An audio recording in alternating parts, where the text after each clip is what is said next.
Johnny Johnny మియా గురూజీ.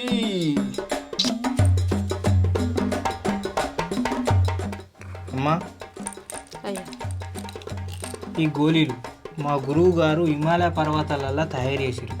ఈ ఒక్క గోలు వేసుకున్నావా మీ నొప్పులు అన్నీ మటమాయమైపోతాయి. ఓకేనా? అమ్మ ఒకటి, నువ్వు ఒకటి, చెరొకటి గోలు వేసుకోరు. సరే అయ్యా. సాని ఈ గోళ్ళు వేసుకోమంటారా? అమ్మ అది పూజలే భాగమే, వేసుకోండి. మీరు ఆ గోలు వేసుకోలేకపోయి మీ బాడీలో మొత్తం తేడా అయిపోతుంది. ఇప్పుడు రోగాలు అన్నీ పోగొడతావు, నీకు ఒక్క రూపాయి అవసరం లేదా? అమ్మ నాకు రూపాయి వద్దు. మా గురువు గారు సమాజ సేవ చేస్తుర్రు, అదే బాటలో నేను నడవాలని కంకరం కట్టుకొని మరీ సమాజ సేవ చేద్దామని వచ్చిన. మా గురువు గారు ఆదేశం ఇచ్చారు నాకు, ఫలానా వ్యక్తికి ముఖాల నొప్పులు ఉన్నాయి నాయన, నువ్వు వాడిపోయి పరిష్కారం చెయ్యి అని చెప్పి. అందుకే నేను వీడికి వచ్చిన. ఈ బోడగుండు గురువు ఎక్కడోడు, ఈడెక్కడోడు, ఎక్కడి నుంచి వచ్చిర్రు?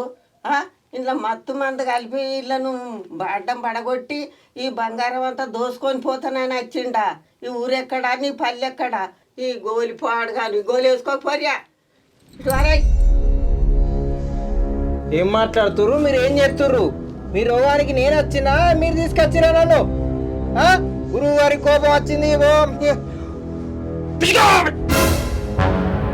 ఎటువైనా భయడం గురువు కాదు అసలు. నేను మాయమైంది చూసినావా? మోసగాడాడు, మోసం చేస్తానని వచ్చిండాడు, గురువుగాడు కాదాడు.